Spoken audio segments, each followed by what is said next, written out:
Welcome back. Today in our Sunday Spotlight, supporting the families of those who gave their lives in service to their communities. This morning, we're joined by Andy Walker, Greg Swanson, and Waterford Police Officer Troy Gelinas. They're participating in the 2021 Tour de Force Memorial Ride, a cycling fundraiser that was started after 9/11. Gentlemen, thank you for being with us. Greg, I want to start with you. This whole thing was your idea a number of years ago. How did you get into this? In 2014, my dear friend Bill Pontius, who was a lifelong career police officer, passed away suddenly in his sleep. He was the West Coast coordinator for the event called Tour de Force. We raised money for the families who lost a police officer in the line of duty. And after his passing, I took it upon myself to ride in his honor. And the group has taken me in with open arms. So since 2014, I've been involved since his passing. And Greg, tell us, what is the actual ride? What's the mechanics of it? Where do you go? How do you decide? How long is it? So the directors of the Tour de Force pick the route every year. This year, we're going to ride from Boston to New York. It's 4 days. We're going to ride approximately 270 miles. Now, Troy, you're a police officer doing this. Have you done this ride before, and why are you doing it this year? I have done it before. This is my 5th year, and it's just an honor to ride in it, to honor all the fallen police officers. Do you get a lot of guys out there on the ride who are police officers, or maybe have a police officer in their family, Troy, somebody that, maybe has that special connection for why they get out there? We do. We actually I have 3 or 4 co-workers riding with me. And we also have Carol Bagshaw riding, whose husband was actually killed in the line of duty back in 92. And obviously a name that's familiar to many people watching this show this morning, Russell Bagshaw. So, Andy, I want to turn to you. Full disclosure, I've known you and your brother and sister since I was like a little kid, I think. So, all my journalistic integrity aside, tell me about your participation in this ride. Why is it so important to you, and what's the experience like? You know what? The experience is phenomenal, number one. But when Greg asked me to ride back in 2015, it was more of a challenge for the distance of the ride. And, hey, let's try to do this 300 miles. It was a challenge for myself. But when I actually got to the ride and began it, and saw how incredible it was and how moving it was for the check presentations at the precincts in New York City, it took on a whole new meaning.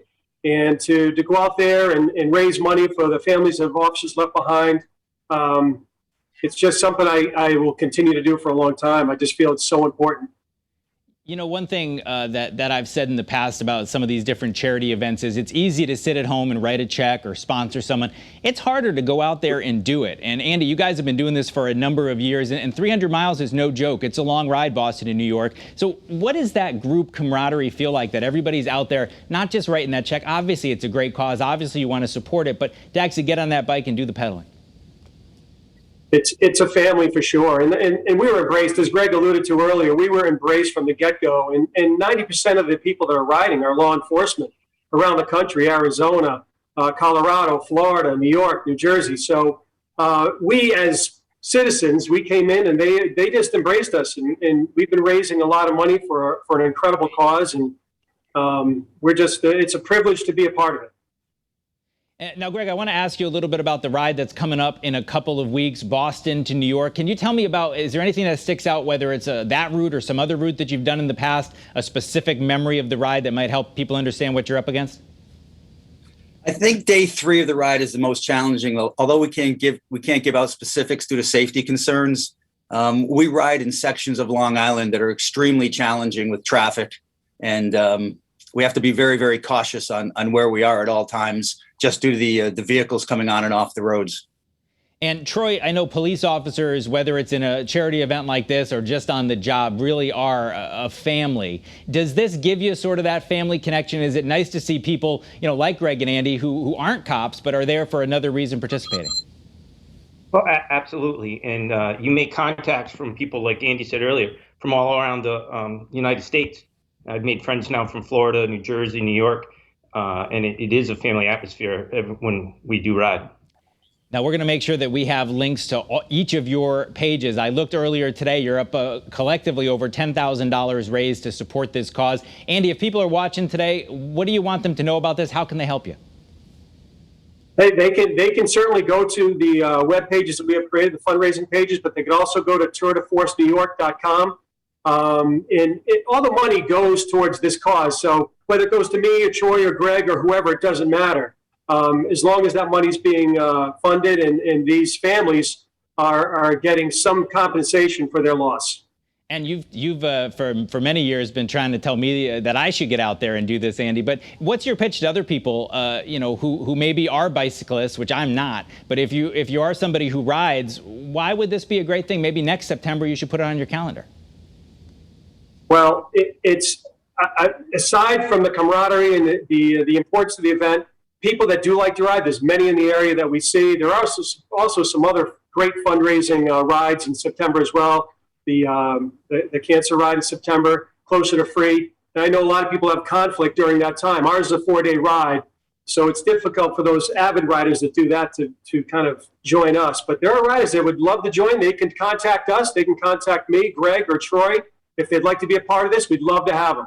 And what's the training like? Do you have to do a lot to ramp up to that? Is it something that it takes some preparation, Andy?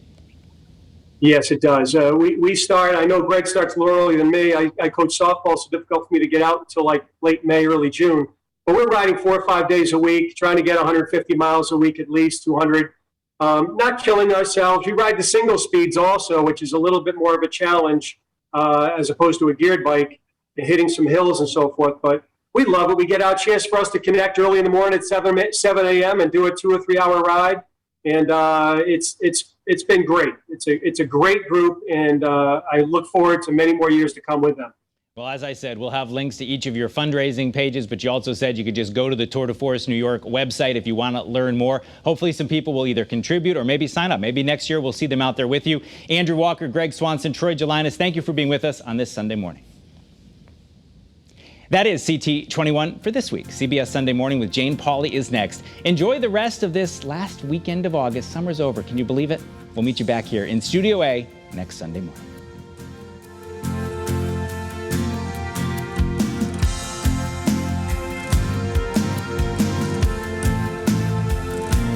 Thanks for watching Channel 3 Eyewitness News. Watch us live wherever you are on our mobile, on our streaming news app. And you can also watch us on Roku, Apple TV.